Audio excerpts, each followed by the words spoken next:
J'étais justement ce jour-là au port et lui rentrait dans le port avec son yacht. Et en descendant sur le quai, bon, j'étais là par hasard et donc on a eu l'occasion de se rencontrer. Ça faisait plusieurs jours qu'il avait passé en mer et piloter un yacht de cette taille-là, c'est déjà lourd. Vous avez contribué à ce qu'il s'installe ici? C'est vous qui lui avez dit reste là, c'est beau, il va au Havre? Non, c'est surtout lui-même qui a apprécié les premiers contacts qu'il avait avec la population et qu'il en a conclu que c'était un coin où il pouvait être assez en paix. Ici, là, on ne le faisait pas attention. Hein? On passait par là, bonjour, bonjour, c'est tout. Ouais. Parce qu'ici, on ne courait pas pour autographe, tout ça. Hein? C'est pour ça il aimait bien ici. Ouais, c'est pour ça. Il habitait où? Sur le chemin là pour aller au cimetière. Hein? C'était une maison qu'ils avaient louée. Et vous connaissiez sa compagne alors, Madly aussi? Madly, oui. Parce qu'il était là, quand il est venu là, il a fait une piscine.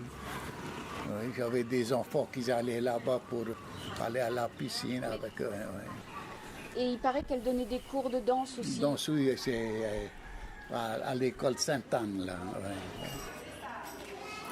Parle à madame, c'est Jacques Brel, toi qui connais si bien le... Oui, mais j'étais petite. Sixième, je crois, j'étais au sixième. J'ai connu. Il venait tout souvent ici. Très sympa. Mais nous, on s'en foutait parce que nous, étant petits, on dit Brel, c'est Brel. Ouais, mais il voulait faire beaucoup de choses ici. Vous saviez pas qu'il était chanteur? Si, mais nos parents s'en foutaient. Tu sais, surtout les chanteurs français, c'était pas ça. Je l'ai connu, si vous voulez, parce qu'à un moment donné, il cherchait un lieu pour faire du cinéma. Hein, il n'y avait pas la télé, il n'y avait pas vraiment la radio, puis les gens s'ennuyaient. Il avait des attaches en France qui s'occupaient beaucoup de cinéma et qui étaient prêts à le ravitailler en film. Et alors, moi, je lui ai proposé de faire cela en plein air. Il y avait une esplanade qui était d'ailleurs déjà cimentée et un grand mur. Et il nous a dit, mais c'est formidable, d'autant plus que c'était quand même déjà un peu fermé. Et ce fronton qui servait à faire du tennis, c'était l'écran. C'est moi qui faisais tourner le film. Ah donc vous avez fait plein de projections? Oui. Tout le monde allait, toute la population allait là-bas pour voir le film.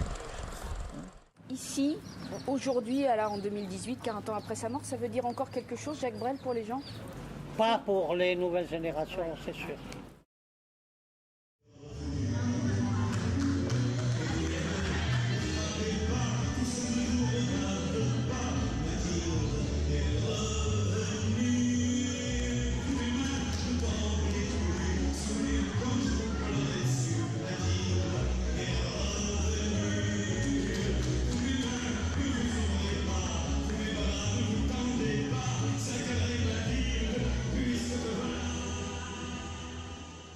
Je suis venue 4 mois avec 22 ateliers pour faire ce travail.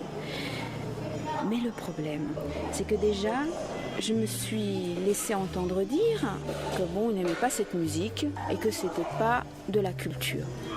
Et que ce qui était le plus important, c'était la culture marquisienne.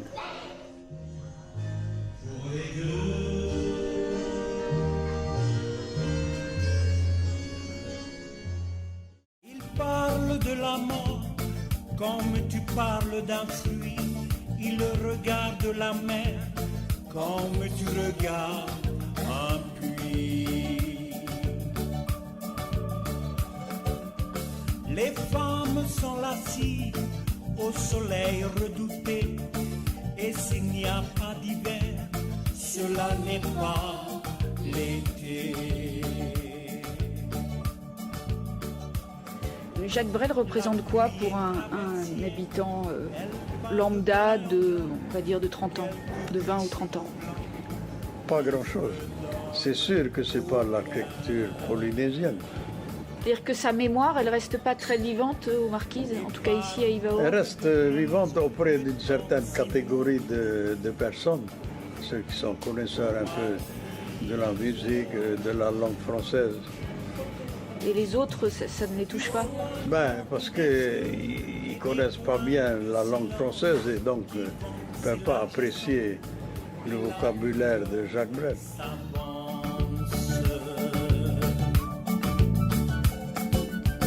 Et la mer se déchire, infiniment brisée par des rochers qui prirent des prénoms affolés.